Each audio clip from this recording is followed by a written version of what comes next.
지금까지 들어온 주요 뉴스 정리하겠습니다. 오늘도 김영민 아나운서와 함께합니다. 어서 오십시오. 네, 점심 먹고 한잔 하면서 듣는 영민한 뉴스 시간입니다. 네, 오늘은 21대 정기국회의 마지막 본회의가 열리는 날인데요. 대통령이 거부권을 행사한 노란봉투법 또 방송 3법에 대한 재표결이 진행된다고요? 네, 맞습니다. 오늘 오후 본회의가 예정돼 있는데요. 윤석열 대통령이 제2요구권, 즉 거부권을 행사해서 국회로 다시 돌아온 이 노란봉투법과 방송 3법에 대한 재표결이 이루어지게 됩니다. 여기서 이 노란봉투법, 노동조합 및 노동관계법 2, 3조 개정안을 가리키고요. 방송 3법은 방송법과 방송문화진흥법 또 한국교육방송공사법 개정안을 지칭합니다.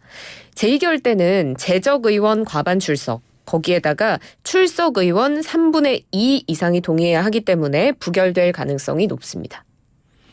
법정 시한 넘겼죠? 그 예산안 처리 이건 지금 어떻게 돼가고 있어요? 네, 지금 여야가 내년도 예산안을 오는 20일 예정된 본회의에서 처리하기로 공식적으로 합의했습니다.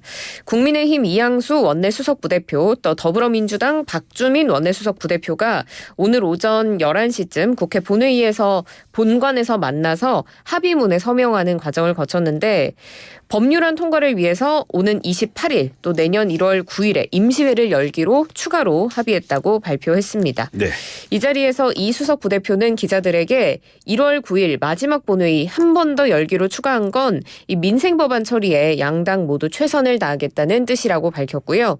그리고 박 수석 부대표는 법정 기한은 넘겼지만 그래도 예산을 최대한 신속히 처리해보려는 뜻을 담았다고 말했습니다.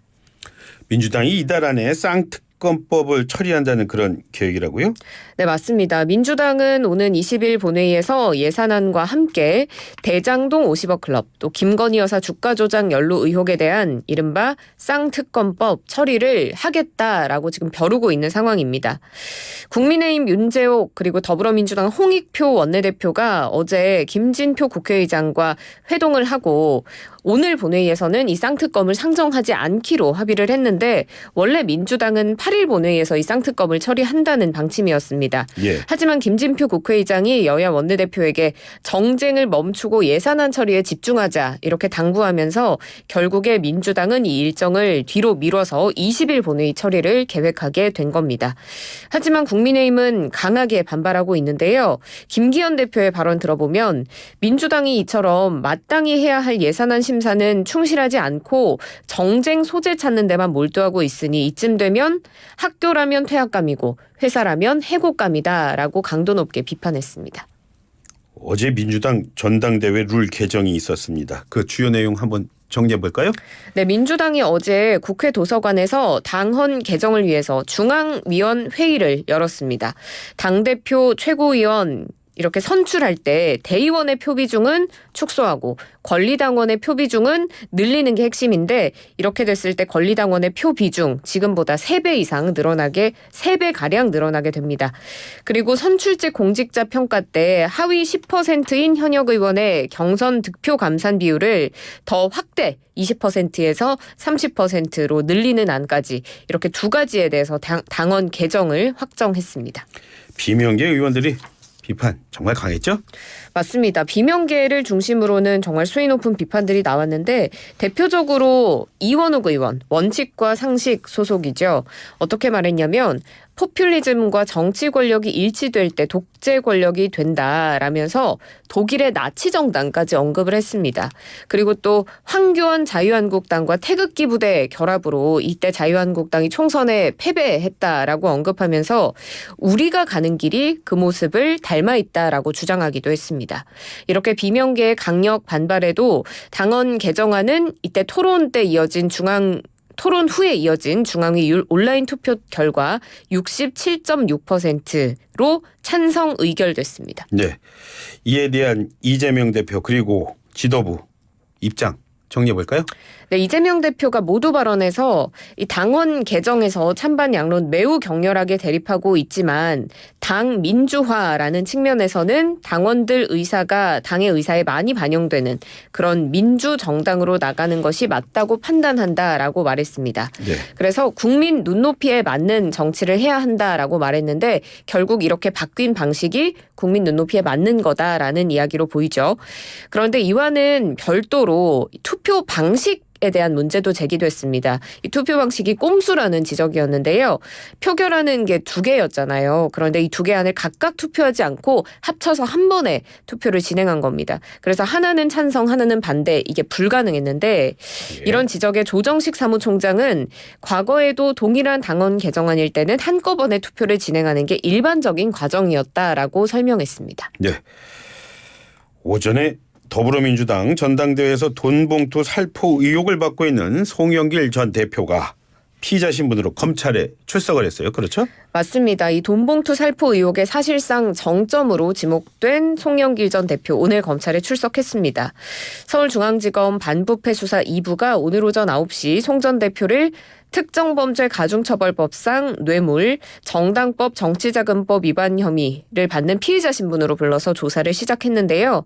검찰은 무소속 윤관석 의원이 전당대회를 앞둔 지난 2021년 4월 28일과 29일 이렇게 이틀 동안 국회 본관 외교통일위원회 소회의실 그리고 의원회관에서 민주당 의원들에게 300만 원씩 든 돈봉투 20개를 살포하는 이 과정에 송 전 대표가 개입한 것으로 보고 있습니다.